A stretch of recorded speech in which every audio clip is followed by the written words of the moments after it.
Chef साहब गोश्त बेचना शुरू कर दिता ये ਭਾਜੀ ਗੋਸ਼ਤ ਨਹੀਂ ਵੇਚਣਾ ਸ਼ੁਰੂ ਕਰ ਦਿੱਤਾ। ਗੋਸ਼ਤ ਦੀ ਕੜਾਈ ਦੇ ਉੱਤੇ ਸੇਲ ਲਾ ਦਿੱਤੀ ਹੈ ਤੇ ਐਸੀ ਸੇਲ ਕਿ ਕੋਈ ਮਾਈ ਦਾ ਲਾਲ ਤੁਹਾਨੂੰ ਐਡਾ ਸਸਤਾ ਐਡੀ ਸਸਤੀ ਕੜਾਈ ਬਣਾ ਕੇ ਨਹੀਂ ਖਵਾ ਸਕਦਾ ਹੈ।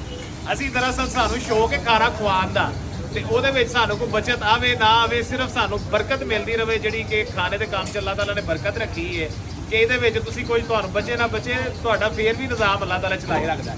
ਤੇ ਜਨਾਬ ਮਟਨ ਕੜਾਈ ਜਿਹੜਾ ਨਾ ਸਿਰਫ ਔਰ ਸਿਰਫ 2990 ਰੁਪਏ ਦੀ ਜੇ ਫੁੱਲ, ਹਾਫ ਜਿਹੜੀ ਹੈ 1590 ਰੁਪਏ ਦੀ ਜੇ। ਤੇ ਉਸ ਤੋਂ ਬਾਅਦ ਜਿਹੜੀ ਪਲੇਟ ਹੈ ਤੁਸੀਂ ਅਗਰ ਥੋੜੀ ਖਾਣਾ ਚਾਹੁੰਦੇ ਹੋ, ਇੱਕ ਬੰਦਾ 200 ਗ੍ਰਾਮ ਜਿਹੜਾ ਬਿਨਾ ਉਹ 690 ਰੁਪਏ ਦੇ।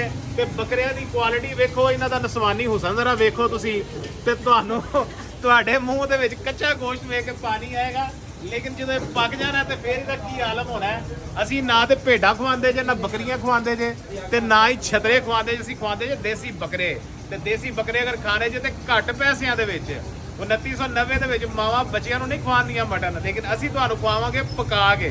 ਤੇ ਫੌਰੀ ਤੌਰ ਤੇ ਪਹੁੰਚੋ, ਜੁਮੇ ਦਾ ਦਿਨ ਜੇ, ਮੁਬਾਰਕ ਦਿਨ ਜੇ।